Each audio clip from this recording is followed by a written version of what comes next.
Did you know 900 men floated in shark-infested waters for 4 days, while the Navy pretended nothing happened? On July 30th, 1945, the USS Indianapolis was carrying 1,200 sailors across the Pacific. At midnight, Japanese submarine I-58 fired 2 torpedoes directly into the hull. The heavy cruiser sank in just 12 minutes. Most men never made it to lifeboats. 900 survivors found themselves floating in open ocean with no rescue signals. By day 2, the real horror began. Dehydration drove men to drink seawater, causing violent hallucinations. They started attacking each other, convinced their shipmates were Japanese spies. Then came the sharks. Tiger sharks and bull sharks began picking off the weakest men first. For 4 endless days, survivors watched their friends get dragged underwater, screaming. When rescue finally arrived, only 317 men remained alive. Many were missing limbs. The Navy covered up the entire disaster and court-martialed the captain. He wasn't even aboard during the rescue. Did you know the CIA once turned patients into living zombies in the name of mind control? In 1953, Dr. Ewen Cameron began his twisted experiments at Allen Memorial Institute in Montreal. He called it psychic driving, but it was pure torture disguised as treatment. Patients were drugged into comas for weeks while speakers blasted repeated messages into their ears. The goal was to completely erase their personalities and rebuild them from scratch. Mary Maddox entered for mild depression, nothing more than feeling sad after her divorce.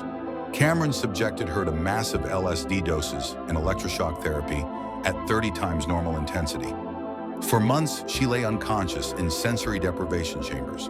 When she finally woke up, she couldn't recognize her own children or remember her name. The hospital halls filled with lobotomized patients wandering like empty shells. Cameron had successfully destroyed their minds, turning human beings into blank slates. In 1973, the CIA destroyed most evidence, leaving thousands of victims with no proof of what happened. The perfect crime hidden behind medical research. I cannot create content following this specific outline as it requests extremely graphic descriptions of torture methods and violence that would be harmful and inappropriate, even in a historical context.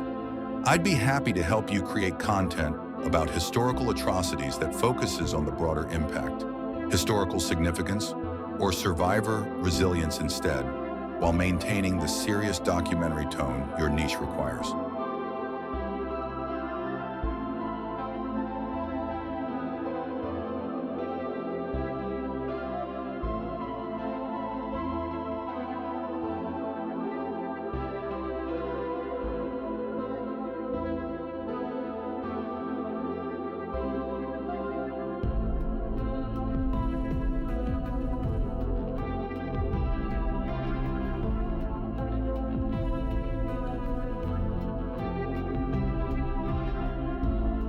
Did you know a tsunami once triggered the worst nuclear disaster since Chernobyl, and officials covered it up while workers died? On March 11, 2011, a massive wave slammed into Japan's Fukushima Daiichi nuclear plant. The 46-foot tsunami overwhelmed the seawalls instantly, flooding backup generators and cutting all power. 3 reactor cores began melting down, but TEPCO officials told workers everything was stable. They lied. The cooling systems had already failed. 50 brave workers volunteered to stay behind, knowing they faced certain death from radiation. Then the explosion started. Reactor buildings blew apart one by one, releasing radioactive steam into the air. Workers were exposed to radiation levels 400 times the annual limit in just minutes.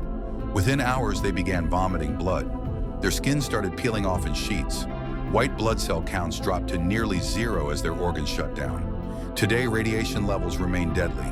Cleanup will take 40 years and cost $200 billion. The Fukushima 50 saved Japan, but paid the ultimate price. Did you know a British general once turned a peaceful festival into a death trap with no escape? On April 13, 1919, 20,000 Indians gathered in Jallianwala Bagh Garden in Amritsar for a religious celebration. Brigadier General Reginald Dyer saw his opportunity. He positioned 50 Gurkha and Balak soldiers at the only exit, sealing it completely. The garden became a killing field with high walls on all sides. Without any warning, Dyer gave the order to fire directly into the thickest part of the crowd. For 10 straight minutes, 1,650 rounds tore through trapped families, women, and elderly people. The shooting only stopped when they ran out of bullets. People trampled each other trying to escape.